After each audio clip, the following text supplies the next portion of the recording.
Hello everyone, this is Meenu Dhankhar and welcome back to my YouTube channel commerce vibes. तो class 12th accountancy कर रहे हैं। Financial statement अपनी book है जिसका फर्स्ट चैप्टर कर रहे हैं फाइनेंशियल स्टेटमेंट ऑफ कंपनीज। तो आज का टॉपिक रहेगा अपना ऑपरेटिंग साइकिल। अब तक हम इसकी 2-3 वीडियो बना चुकी हूँ मैं, जिसमें सारी की सारी क्या है, थ्योरी क्लास ही है। तो ऑपरेटिंग साइकिल होता है क्या, ऑपरेटिंग साइकिल से रिलेटेड हमें बहुत सारे क्वेश्चंस मिलेंगे आगे। तो ये पहले देख लो ये होता क्या है। An operating cycle is a time between the execution of the assets for processing and their realisation in cash and cash equivalent. हम क्या करते हैं, कहाँ से लेके एसेट्स को जब एक्वायर करते हैं, एक्विजिशन से लेके पूरी प्रोसेस में लास्ट में जब हम उसको कैश या कैश इक्विवेलेंट की फॉर्म में रिसीव कर लेते हैं, तब तक का जो टाइम है वो टाइम हमारा ऑपरेटिंग सिस्टम होता है, ऑपरेटिंग साइकिल होता है। Where the normal operating cycle can not be identify, it is assume to have a duration of 12 months. जब क्वेश्चन ने कुछ ना कह रखा हो तो हमें क्या अज्यूम करना है, हमें अज्यूम करना है कि जो हमारा ऑपरेटिंग साइकिल होगा वो कितना होगा, 12 महीने का होगा। ठीक है, अब इसमें एक छोटा सा टॉपिक दे रखा था, मैंने पढ़ा था। देखो यहाँ देखो, ऑपरेटिंग साइकिल एज पर शेड्यूल 3। कौन सा, schedule 3। An operating cycle is a time between execution of the assets for processing and their realisation in cash और कैश इक्विवेलेंट। जब तक उनको कैश और कैश इक्विवेलेंट के फॉर्म में रिसीव नहीं कर लेते, वो प्रोसेस, वो टाइम क्या कहलाता है, ऑपरेटिंग साइकिल कहलाता है। और ये मैंने बता ही दिया कितना माना जाएगा, 12 महीने माना जाएगा, अगर कुछ क्वेश्चन ने नहीं आइडेंटिफाई कर रखा हो। अब एक एग्जाम्पल लेके दे रखा है। सपोज करो जब स्टार्टिंग में हमने इन्वेंट्री खरीदी है, रॉ मटेरियल खरीदा है, उस रॉ मटेरियल, यहाँ पर इन्वेंट्री है, उस रॉ मटेरियल को हेल्ड करने का टाइम कितना दे दिया, यहाँ पर 4 मंथ दे दिया। अब जब उसको प्रोडक्शन में वर्क इन प्रोसेस हुआ तो 3.5 महीने यहाँ हो गया, inventory of work in progress. अब उससे जब हमने फिनिश्ड गुड तैयार किया तो 2.5 महीने यहाँ लग गई। अब उसको क्रेडिट या कैश में जब उसको सेल किया, क्रेडिट में किया तो हमें 3 महीने तो हम देते हैं ना उसको, कि 3 महीने तो अलाउ करते ही है, क्रेडिट पे देते हैं। तो देन जब भी वो पैसा रिसीव हुआ है कैश या बैंक में, वो पूरी की पूरी प्रोसेस हमारी क्या है, ऑपरेटिंग साइकिल है। अब यहाँ पर देखो 4 महीने ये थे, 3.5 ये, 2.5 ये, 3 ये, तो टोटल हो गए 13 महीने। लेकिन फिर भी अगर कुछ क्वेश्चन नहीं कहता तो हम क्या अज्यूम करते हैं कि 12 महीने का क्या होगा, हमारा ऑपरेटिंग साइकिल होगा। इसी से रिलेटेड जो क्वेश्चंस हैं वो क्वेश्चन कर लेते हैं अपने। अब अपना क्वेश्चन नंबर कौन सा है, क्वेश्चन नंबर अपना फर्स्ट है, क्या है, operating cycle and the period when payment is made is given below, how will you classify the liability. अब हमें बताना है कि लायबिलिटी को कैसे क्लासीफाई करेंगे, कि वो किस टाइप की लायबिलिटी है, करंट है या नॉन करंट है। अब हमने देखा जो ऑपरेटिंग साइकिल है वो हमारे मंथ्स गिवन है यहाँ पर 9, 11, 11, 18, 18, 10। उसके बाद एक्सपेक्टेड पीरियड दे रखा है व्हेन पेमेंट इज मेड, ये भी मंथ में दे रखी है, जब हमारी पेमेंट जो हुई है हमें रिसीव हुई है। ऊपर मंथ दे रखे हैं ऑपरेटिंग साइकिल के और नीचे हमें टाइम दे रखा है। पहले तो हमें क्या देखना है, जो चीज़ ज़्यादा है वो देखनी है। सबसे पहले यहाँ देखो 9 मंथ है और यहाँ पर पेमेंट कितने में रिसीव हुई है, हमें 12 मंथ में रिसीव हुई है। तो जब अब यहाँ पर बेशक से 9 मंथ दे रखा है, लेकिन हमें क्या देखना था कि जब 12 मंथ के अंडर में या 12 मंथ में हमारी कोई पेमेंट हो जाती है, पेमेंट हमें मिल जाती है, ठीक है, तो वो क्या होगी, वो कैसी लायबिलिटी होगी, वो अपनी करंट लायबिलिटी होगी। कैसी होगी, करंट लायबिलिटी। अब देखो नेक्स्ट में क्या दे रखा है, 11 है, बड़ा कौन सा है, ये वाला। अब 11 महीने थे लेकिन पेमेंट कब हुई, 12 में हुई, तो ये भी कौन सी है, करंट लायबिलिटी है। नेक्स्ट दे रखा है 11 है मंथ, लेकिन 13 मंथ में पेमेंट हुई, 12 से ज़्यादा में हुई, तो ये कौन सी हो जाएगी, ये नॉन करंट हो जाएगी। आगे देखो 18 मंथ थे लेकिन पेमेंट कितने में हुई, ज़्यादा हुई, 12 से ज़्यादा हुई, तो ये भी कौन सी है, नॉन करंट है। करंट होती है जो 1 साल के अंदर अंदर 12 महीने के अंदर जो होती है पेमेंट, वो होती है हमारी नॉन करंट। बाकी कौन सी हो जाएगी, नॉन करंट। अब देखो 18 मंथ का अपना साइकिल था लेकिन रिसीव कितने में होगी, 16 में होगी, मतलब 18 से पहले होगी तो करंट है। अब 10 है और 12 में हो गई, अगेन वही 12, कम है, ज़्यादा तो नहीं है ना, 12 ही तो है, तो ये हो जाएगी करंट। तो ये करंट है, सिर्फ ये कौन सी हो जाएगी, नॉन करंट। पहले तो हम ये देखेंगे ज़्यादा कौन से वाली है, 12 से ज़्यादा भी तो देखनी हमें और फिर ज़्यादा देखनी है। अब 18 मंथ थे यहाँ पर, 18 मंथ का साइकिल बता रहा है अपना, लेकिन फिर भी रिसीव कितने हुई, 20 मंथ्स में रिसीव हुई। 18 में हो जाते तो हो सकता था कि हम मान लेते कि भाई 18 मंथ थी, 18 मंथ का साइकिल हमने मान लिया था और 18 के 18 मंथ में रिसीव हो गया। अभी 18 से ज़्यादा में हुई तो कौन सी होगी, नॉन करंट होगी।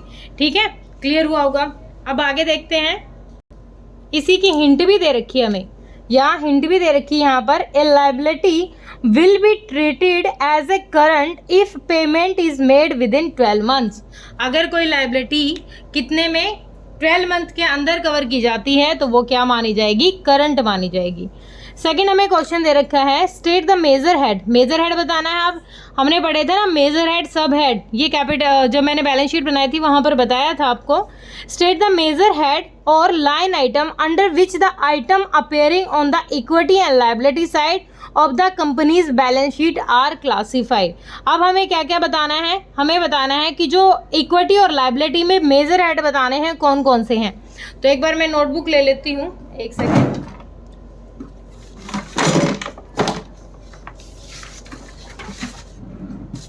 तो ध्यान दो एक बार, मैंने क्या बताया था, जब हमने बैलेंस शीट बनाई थी, हमने बैलेंस शीट बनाई थी, बैलेंस शीट में 4 कॉलम थे अपने, 4 कॉलम थे। ये नोट्स टू अकाउंट का था, ये करंट ईयर के अमाउंट का था और ये प्रीवियस ईयर का अमाउंट था। यहाँ पर सबसे पहले हमने क्या लिखा था, यहाँ पर लिखा था हमने इक्विटी एंड शेयर लायबिलिटीज। ठीक है, यहाँ पर इक्विटी और लायबिलिटी का यहाँ पर टोटल आ जाएगा सबका, जब आ जाता है यहाँ पर टोटल दोनों का। फिर यहाँ से शुरू हो गई थी अपनी एसेट्स।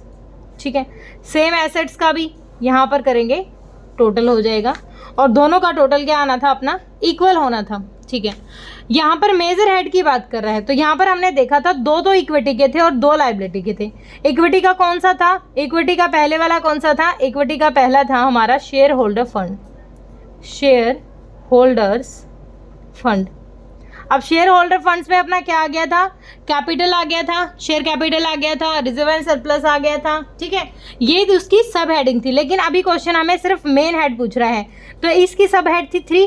फिर इसी में सेकंड हमारा, सेकंड कौन सा था, सेकंड था अपना share application money pending allotment. हमने एप्लीकेशन रिसीव की लेकिन उनको शेयर अलॉट नहीं किए हैं, ये हो गया अपना सेकंड मेजर हेड। ये दोनों तो किसके हैं, ये दोनों हैं इक्विटी के। लायबिलिटी को कौन से बच गए थे, लायबिलिटी के अपने कौन से बच गए थे, लायबिलिटी में पहली थी अपनी non current liability, non current liability, और दूसरी थी अपनी करंट लायबिलिटी, करंट लायबिलिटी। अब हमने देखा था इसमें भी 4 थे और इसमें भी 4 पार्ट थे इसके। ठीक है, इसका कोई पार्ट नहीं थी ना, ये अब सीबीएसई ने कहा है कि ये हमें पढ़ना भी नहीं है, इसमें हमें ज़्यादा फोकस करने की ज़रूरत नहीं है। ठीक है, ऐसे ही एसेट्स में है। देखो नॉर्मली जब आपको देखो टिप्स ऑफ याद नहीं होना चाहिए, समझना है। जब हमने किया था, हमने शेयर कैपिटल का टॉपिक पढ़ा था तो 2 मेजर हेड ये 2 ये और 2 ही एसेट के हैं हमारे। एसेट के भी तो 2 ही मेजर हेड हैं, कौन कौन से हैं।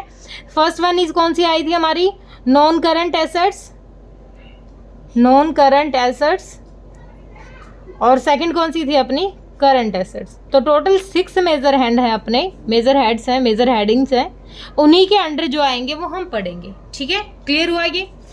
अगला क्वेश्चन दे रखा है, how will you classify the following in companies balance sheet, reserve and surplus, money received against share warrant. अभी मैंने क्या बताया था, इसमें 3 थे, शेयर होल्डर फंड में 3 चीज़ें आई थी अपने पास। कौन कौन सी आई थी, पहले तो आया था शेयर कैपिटल, क्या आया था, शेयर कैपिटल। सेकंड क्या आ गया, सेकंड यही आ गया अपना reserve and surplus, reserve and surplus. और थर्ड कौन सा आ जाएगा, मनी अगेंस्ट, मनी यहाँ पर लिख देती हूँ, money received against share warrant, share warrant. ये 3 थे जिसमें से ये टॉपिक भी हमें पढ़ने की ज़रूरत नहीं है, ये सिर्फ वैसे देखना है। सीबीएसई ने कहा है इसको भी हमें पढ़ने की ज़रूरत नहीं है, इसको नहीं पढ़ना। Share application money pending allotment, इसको भी नहीं पढ़ना हमें। ठीक है, हमें सिर्फ किसको ध्यान रखना है, शेयर कैपिटल और रिजर्व एंड सरप्लस में, बाकी हम लाइबिलिटीज़ में पढ़ेंगे। अब हो गया ये वाला question, both will be classify under share holder fund. अभी हमने भी यही किया है कि दोनों कहाँ क्लासीफाई हो रहे हैं, दोनों शेयर होल्डर फंड में हो रहे हैं, बल्कि 3 पार्ट होते हैं, 3 सब हेड होते हैं इसके, तीनों के तीनों आपके दिमाग में होने चाहिए। आगे कह रहा है name the sub heading under the current liability shall be classify in the company's balance sheet.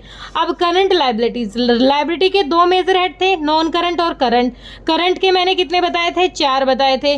4 में से कौन कौन से हैं अपनी बुक में गिवन भी हैं, कौन कौन से हैं, short term borrowings, trade payables. Trade payables कौन कौन से हो जाएंगे, क्रेडिटर्स और bills payable, other current liabilities और शॉर्ट टर्म प्रोविजन। ये 4 क्या हो जाएंगे हमारे, ये चारों आएंगे अपने किसके अंदर, सब हेडिंग किसकी है, ये करंट लाइबिलिटीज की हैं। लाइबिलिटीज 2 थी, करंट लाइबिलिटी और नॉन करंट लाइबिलिटीज। अब करंट के अंदर कौन से आ जाएंगे, ये हम इनके सब हेड हैं, short term borrowings, trade payables, other current liability, short term provisions. आगे किसके दे दिए, आगे क्वेश्चन ने कहा है हमें under what heads will you classify the following items on the equity and liability side balance sheet of a limited company। अब हमें बताना है इक्विटी और लाइबिलिटी साइड इनमें से क्या क्या लेंगे। अब एक बात बताओ, जो इसमें तुम्हें दिख रहा है, जो इसमें क्या दिख रहा है, जो तुम्हें एसेट के अंडर लग रहा है वो तुम एसेट में बताओगे, जो करंट लाइबिलिटी में लग रहा है करंट में बताओगे, नॉन करंट लाइबिलिटी का नॉन करंट में बताओगे।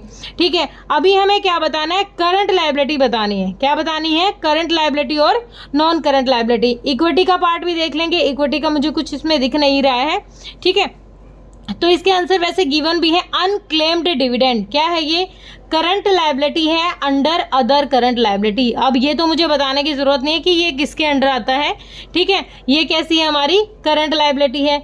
आगे दे दिया प्रपोज डिविडेंड है, ये हमारी कॉन्टीजेंट लाइबिलिटी है। कौन सी है, कॉन्टीजेंट लाइबिलिटी, जो किसके अंडर आएगी, नोट्स टू अकाउंट में। आगे सिक्योरिटी प्रीमियम दे रखा है, security premium share holder fund under reserve and surplus, किस में आएगा, रिजर्व और सरप्लस में आएगा।